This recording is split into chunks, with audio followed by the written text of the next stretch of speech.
voilà le diable. Je trouve amusant de parler du diable aujourd'hui, dimanche 15 décembre, et en même temps, ça nous fait prendre encore plus conscience de cette notion des opposés et des contraires qui sont finalement sur la même vibration. Comme si on avait à chaque fois une pièce entre les mains et avec le côté blanc et le côté noir de chaque côté. Et pour le diable, c'est la même chose, un côté diable, un côté Dieu. Donc le diable, qui présente sous certaines illustrations une poitrine d'homme et l'appareil génital masculin, nous signifie qu'on parle d'alignement des énergies masculines et féminines.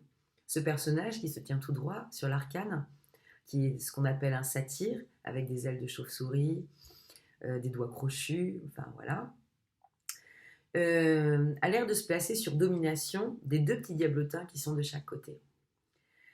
Et ce diable-là, ça pourrait être nous dans la question que l'on pourrait se poser de l'exercice de notre pouvoir personnel, de l'exercice de notre talent.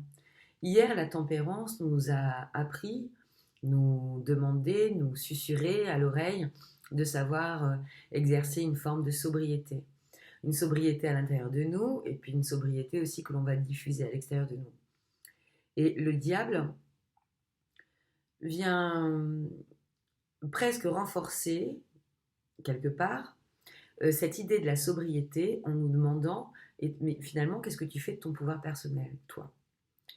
Dans le domaine de la spiritualité, moi je vois souvent le diable comme étant une forme de mise en garde par rapport à l'ego spirituel, c'est-à-dire de se rappeler qu'à chaque instant, finalement, on ne sait rien, je ne sais rien, et c'est au fur et à mesure de ma propre expérience de vie que les choses prendront un réel sens.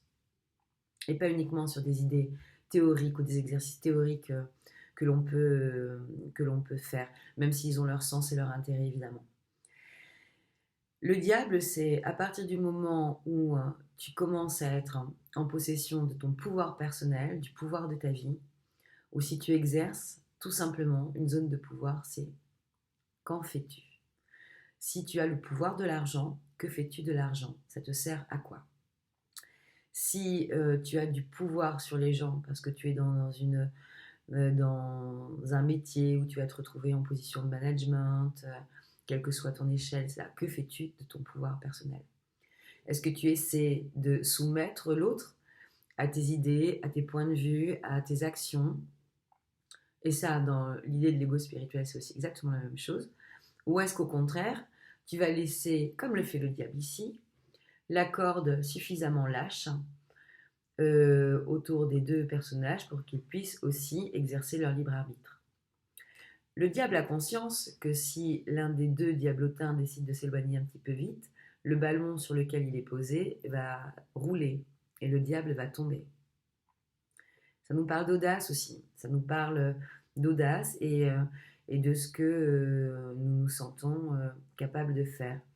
De cette forme aussi de lâcher prise qu'on est capable de faire tout en restant soi-même aligné. C'est-à-dire le diable qui, dans sa première lecture, peut nous sembler un personnage plein de pouvoir, en fait, il n'a absolument aucun pouvoir sur le fait qu'il se tienne droit. C'est les deux petits personnages en dessous qui vont permettre finalement au diable de rester en équilibre sur la sphère. Alors, si je reprends le point de vue de l'ego à travers le diable nous rappelle que les uns sans les autres, nous ne sommes rien, d'accord ? Que nous soyons grands ou petits, nous sommes tous en équilibre sur cette boule, sur ce ballon, et on est exactement soumis, entre guillemets, aux mêmes aléas. Donc le diable nous parle de ça ici. Et ce qu'il nous dit aussi, c'est que pour pouvoir se tenir droit dans des situations qui vont être des situations parfois tempétueuses, eh bien, il faut, faire confiance, et deux, essayer de conserver un alignement juste entre les énergies féminines et négatives.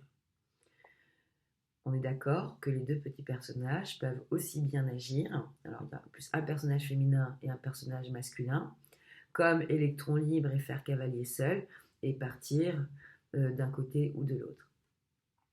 L'alignement du diable sera à ce moment-là une forme de fil d'Ariane pour que les deux personnages restent aussi stabilisés.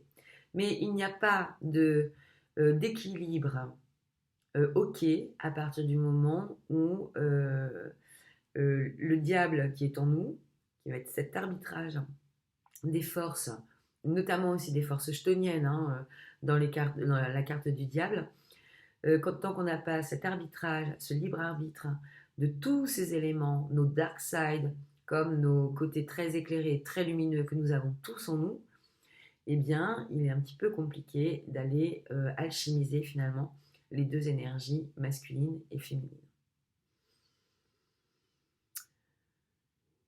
Eh bien, à demain. Je t'embrasse.